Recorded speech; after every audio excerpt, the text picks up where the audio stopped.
విజయవాడలో బోండా ఉమామహేశ్వరరావు గారు మా వైసీపీ నిరాహార దీక్ష శిబిరంపై దాడి చేసినట్టుగా కనపడుతుంది. ఆయన పార్టీలో ఉనికిని కాపాడుకోవడం కోసమా అని అనుమానం వచ్చిందా నీకు?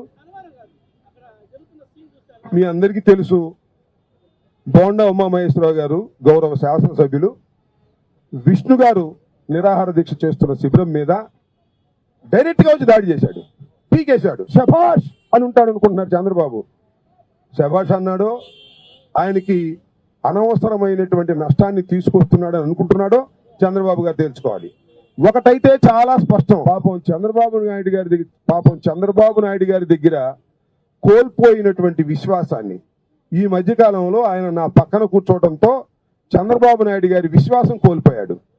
కోల్పోయిన విశ్వాసాన్ని మళ్ళా సంపాదించడం కోసం మా శిబిరం మీద దాడి చేసి ఉంటాడేమోననేటువంటి అనుమానం మీకు కలిగింది. అది నాకు కూడా నిజమని అనిపిస్తుంది. చంద్రబాబు దగ్గర పోయిన విశ్వాసాన్ని పొందటం నువ్వు తలకాయ కింద పెట్టి కాళ్ళు పైన పెట్టినా తపస్సు చేసినా నీకు రాదు. ఎన్నికలకు ముందు నీకు కత్తెర ఖాయం. బోండా గారు గుర్తుపెట్టుకోండి, ఇది చాలా తప్పు. ప్రజాస్వామ్యంలో ఎవరైనా ప్రజాస్వామ్యంలో పర్మిషన్ లేకోకుండా నిరాహార దీక్ష చేస్తుంటే అది చూసుకోవలసింది పోలీసులు, అంతే తప్ప స్థానిక శాసనసభ్యులు కాదు.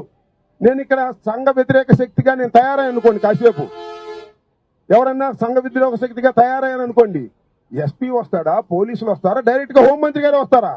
డైరెక్ట్ గా హోంమంత్రి గారు వచ్చి కారు దిగి అరెస్ట్ చేస్తారా? ఒక చట్టం ఉంది, ఒక ప్రజాస్వామ్యం ఉంది, భారత రాజ్యాంగం ఉంది. ఇది కేవలం మీరన్నట్టుగానే బోండా ఉమా గారు తెలుగుదేశం పార్టీలో పోయిన విశ్వాసాన్ని, బోండా ఉమా గారు తెలుగుదేశం పార్టీ అధినేత అయినటువంటి చంద్రబాబు నాయుడు గారి దగ్గర పోయిన విశ్వాసాన్ని, మరి ముఖ్యంగా లోకేష్ దగ్గర పోయిన విశ్వాసాన్ని మళ్ళా తిరిగి పొందాలనే తాపత్రయంతోనే దాడులు చేస్తున్నారు. మీకు మాత్రం చెడ్డ పేరు వస్తుంది. చంద్రబాబు నాయుడు గారు మాత్రం మీకు మళ్ళా తిరిగి విశ్వాసపాత్రుడిగా భావించడు.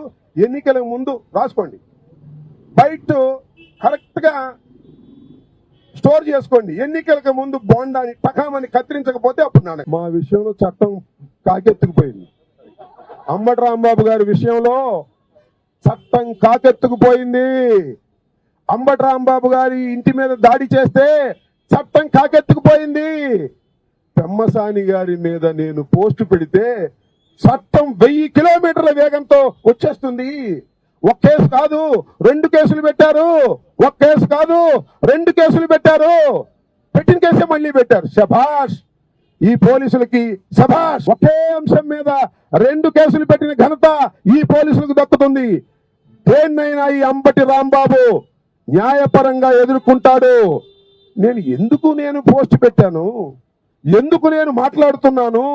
నేను అడుగుతున్న ప్రశ్న ఒక్కటే, నా ఇంటి మీద దాడి జరిగితే ఒక్కరిని కూడా అరెస్ట్ చేయలేదు, ఇది ధర్మమా అని అడిగా.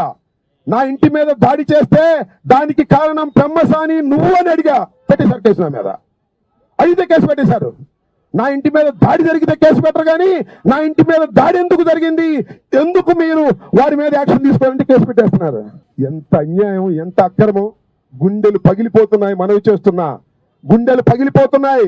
ఏ నేరము చేయకోకుండా ఇంటి మీద దాడి చేయించుకుని 18 రోజుల పాటు జైల్లో ఉండి మళ్ళా కేసులు పెట్టిస్తున్నారు. మళ్ళా అరెస్ట్ చేయాలనుకుంటున్నారు. 100 సార్లు అరెస్ట్ చేసినా ఈ అంబటి రాంబాబును ఎవ్వరు ఏమీ చేయలేరు. గుండె ధైర్యంతో అన్యాయాన్ని ఎదుర్కొంటాను, అక్రమాన్ని ఎదుర్కొంటాను. నా ఇంటి మీద దాడి చేసిన వారిని శిక్షించేంత వరకు నా పోరాటం ఆగదు. గుర్తుపెట్టుకోమని కూడా ఈ ప్రభుత్వానికి, పెమ్మసాని చంద్రశేఖర్ కి, చంద్రబాబుకి, లోకేష్ కి ఈ సభాముఖంగా చెప్పదలుచుకున్నాను. గుర్తుపెట్టుకోమని మనం చేస్తున్నా. అన్యాయాన్ని అన్యాయం అనండియ్యా, ధర్మాన్ని ధర్మాన్ని అనండియ్యా, న్యాయాన్ని న్యాయంగా చూడండి అయ్యా. ఇంత పచ్చికలుగా ప్రభుత్వాలు, పోలీసులు, రాజకీయ నాయకులు వ్యవహరిస్తుంటే ఎక్కడికి పోతుంది ప్రజాస్వామ్యం? ఆలోచించమని కూడా ఈ సందర్భంగా నేను మనవి చేస్తున్నా. Okay, thank you. టీడీపీలో బోండా మాకు నోటులో కాదు నాకు తెలియదు, వీటి మాత్రం ఖాయం. పోయిన విశ్వాసాన్ని పొందటం కోసం దాడి చేశాడు. అప్పుడు అడగండి చెప్తా.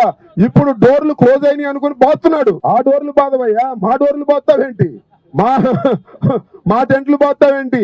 మూసుకుపోయిన లోకేష్ డోర్లు బాదు. వాళ్ళు తెరిచినట్టే ఉంటారు, మింగేస్తారు.